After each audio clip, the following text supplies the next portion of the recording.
Припадници на армијата без оружје ќе обезбедуваат објекти во државава за време на 30-дневната кризна состојба.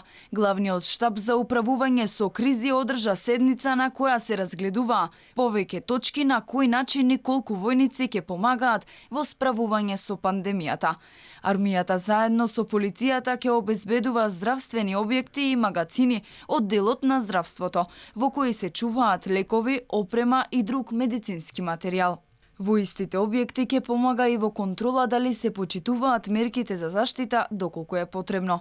Директорот на Центарот за управување со кризи ги смирува граѓаните. Вели ова не значи дека јавниот ред и мир е нарушен, значи дека превентивно ќе се действува за сите да се чувствуваат безбедно. Полицискиот и армискиот персонал нема да биде само обезбедување, едноставно ќе го помагат здравствениот систем. Никој таму не е нападнат, тие нема да се шетат со оружје.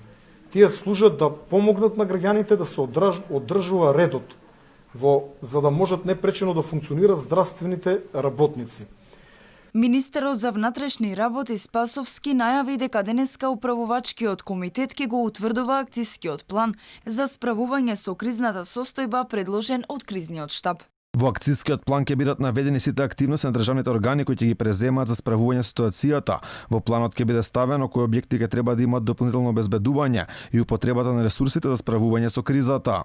По утврдување на акцискиот план, истиот треба да помине на седница на влада. Дури потоа председателот Пендаровски ќе нареди употреба на армијата. Војниците само ќе ја асистираат на полицијата и не смеат самостојно да преземаат действија без полициски службеници.